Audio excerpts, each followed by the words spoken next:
considerado incapaz, vamos pensar, com que patologia eu consigo colocar, vamos supor, um dependente meu como incapaz ou sem perceber, porque a demência seria assim, então capaz de interditar uma pessoa, mas a esquizofrenia, quais são Assim, não são doenças específicas, né? A gente tem que ver os prejuízos. quais os transtornos, né? Porque, Então, um paciente, por exemplo, com uma deficiência intelectual mais grave, a gente entende, né? A gente faz o teste de QI, ou a gente vê o que o paciente dá conta de fazer sozinho.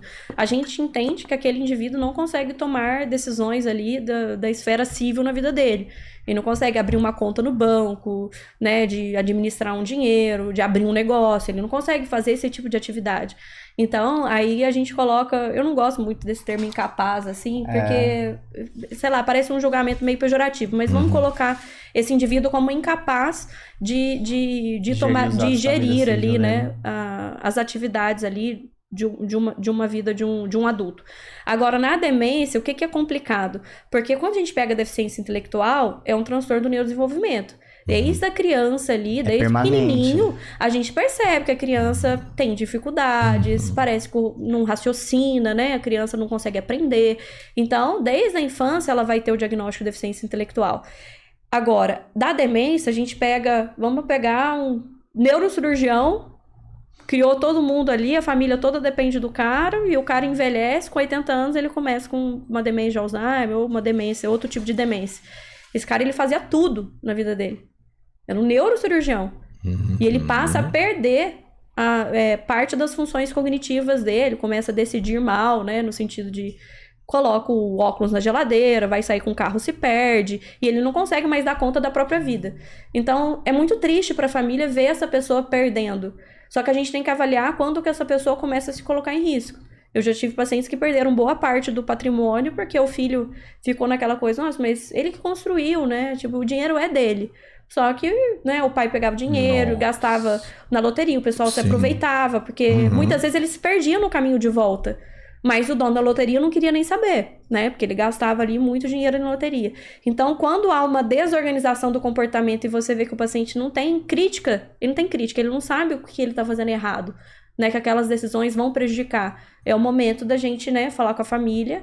Esse paciente perde acesso ao banco, perde acesso a, né, esses tipos de decisões que podem prejudicar ele.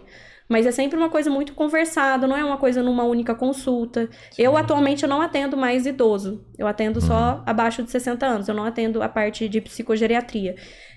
Mas é uma parte que o psicogeriatra, né? Então, o psiquiatra que atende essa população idosa, que é um processo bem difícil, assim, de conversar com a família, né? É um processo mais lento.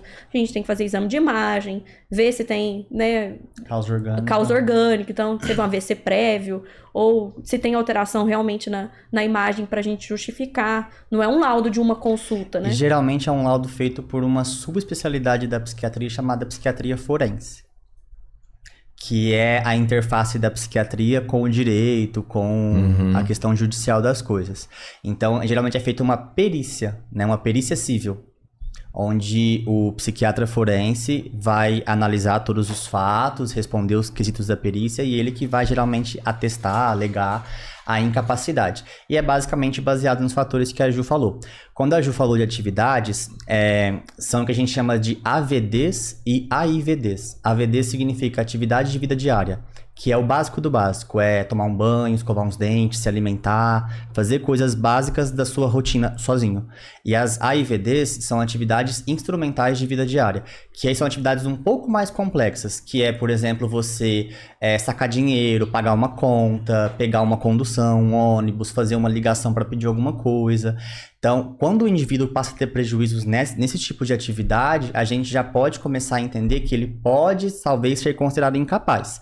Nós, psiquiatras, digamos, generalistas, né, Ju, que a gente não tem ali a subespecialidade de forense, a gente até pode pensar em avaliar e declarar uma incapacidade, mas quando é uma coisa muito escancarada, sabe? Aquela pessoa que tá totalmente dependente, que às vezes nem verbaliza, por exemplo, uma demência, como a gente tá falando aqui, uma demência de Alzheimer que evolui mal, onde a pessoa para até de falar, onde ela fica sentada ou deitada o dia todo, que precisa de pessoa para levantar, para sentar, para ir no banheiro, para comer. Aí é uma coisa que qualquer pessoa vê o óbvio, digamos assim, que ela tá incapacitada. Mas em alguns casos, como o da que a Ju falou, onde uma pessoa que teve uma vida profissional, uma vida laboral, uma vida muito frutífera, e aí ela passa a ter alguns sinais, sintomas de algum transtorno mental um pouco incapacitante, às vezes é preciso uma perícia mais bem estruturada por um forense mesmo. Mas o que tem de causa e consequência, igual você falou, né, da esquizofrenia e demência, que é conhecido, é o álcool, né? Tem um tipo de demência que a gente chama de demência alcoólica.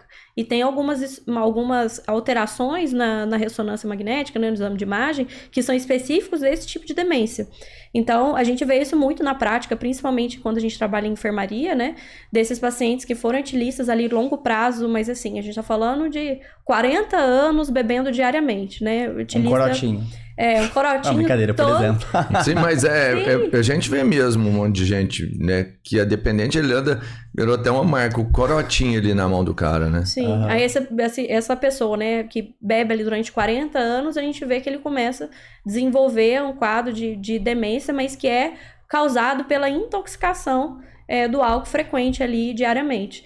Então, se a gente fosse preocupar com algum tipo de transtorno, a gente preocuparia mais com o alcoolismo do que qualquer outro, em relação ao risco de demência, Porque né? é uma droga lícita, né? Sim, e é uma droga lícita, né? Então, a gente é lícita e sem julgamento, né? No sentido que posso sair daqui, ir na padaria e comprar, não vou precisar comprar escondido, não vou ter que me submeter a uma área de risco ali para eu comprar, né? Verdade. Porque é lícito e é estimulado, o que é pior, né? Por conta da indústria do álcool ser né, bilionária, né? Então, a gente não consegue lutar contra a indústria.